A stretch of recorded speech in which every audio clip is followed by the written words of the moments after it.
go straight to questions. Middle row back, Steve. Hey, Coach. Curious, you've had a lot of guys lose the black stripe. Just can you put a number or some names with some true freshmen? I know you have 4 games with the red shirt rule that you can mix them in, but if the game goes according to how you feel it might go, who might play in this game out there? Everybody's got to be ready to roll because, like you said, the 4-game rule, we want everybody to have an opportunity to play. So, they all have to be ready to roll.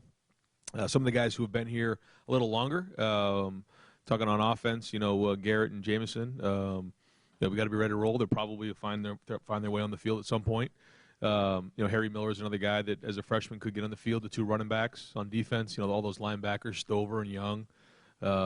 So they all got to be ready to roll. Some are further along than others, but those are some of the names. Is he a definite possibility? Yeah, Zach will play for sure. Yep. And folks, we can, unless it's something that really needs a follow-up, let's try to save one question on Thursday just so we can get as many guys in. First row right, Austin. Ryan, I think offensive coordinators always want to go for it on 4th and maybe, anything. As a head coach, will your perspective change on that? Will you be as aggressive as you might have been in the past? Yeah. I mean, never, putting the team at risk. Always, really smart about that, not letting your emotions get the best of you there. But we're going to be aggressive, and we want to be aggressive. And it all depends on the situation. When it is in the game, the flow of the game. Is it a high-scoring game? How is the defense playing?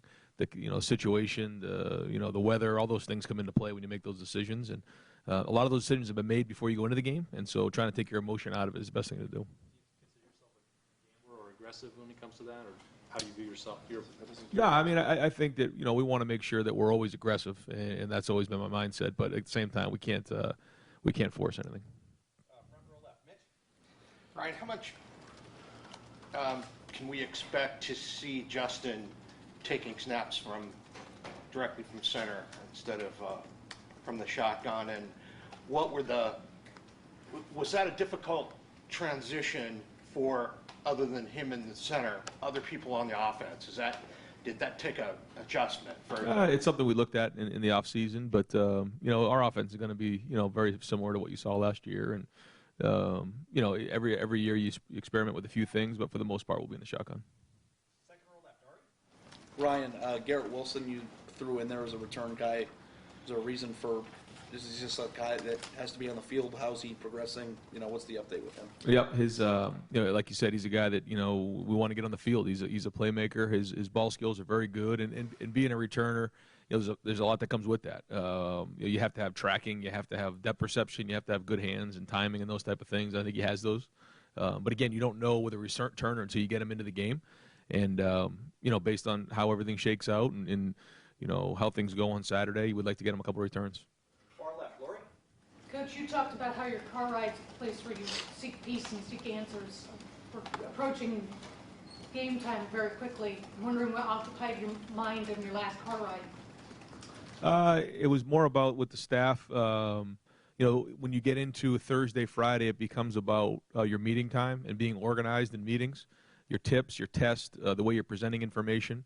I think, and we talked about it today in the meeting, sometimes you can give them too much information this time of year because you're going into a game where you're trying to cover all your bases, and sometimes you can paralyze players. So we don't want to do that. We want to be nice and clean. We want to be clear, concise, and direct in our meetings, do a good job, and let them play fast. Second row left, Bill. Ryan, you mentioned the other day that maybe you're not quite sure what to expect from the defense as the new coordinator. Mike worked with this guy at Oklahoma State. I'm just wondering if you relied on him any extra this week with his background and relationship with Glenn. Yeah, a little bit, but he's changed even in the last couple of years, and I know that there's other guys on that staff that are going to have influence on what he's doing. But yeah, talk to him a little bit about his experience, at Oklahoma State. But I think they've changed. Just looking at the way that they view some of their 3-down stuff and.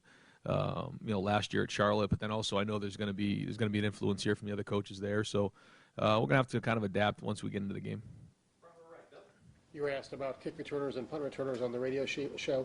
Who will be your top kick returners and punt returners? We got a bunch of guys out there, right? That'll be kind of ready to roll. DeMario and KJ and Garrett will be in the mix right there.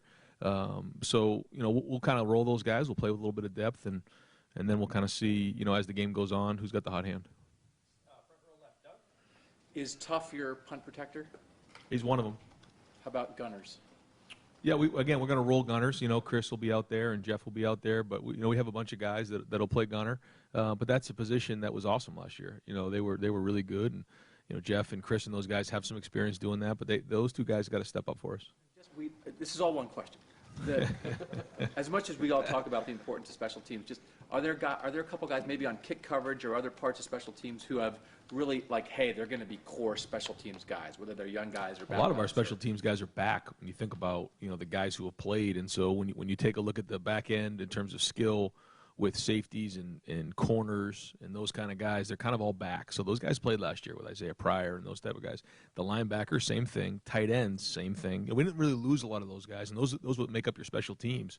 There's still some young guys like Craig Young and those guys who want to make an impact on special teams, but when you look at our kickoff return, punt return from last year, most of those guys are back. So they're experienced, and I think Matt's done a really good job of teaching. He's a great teacher and embrace that, but we got to pick up from where we left off last year.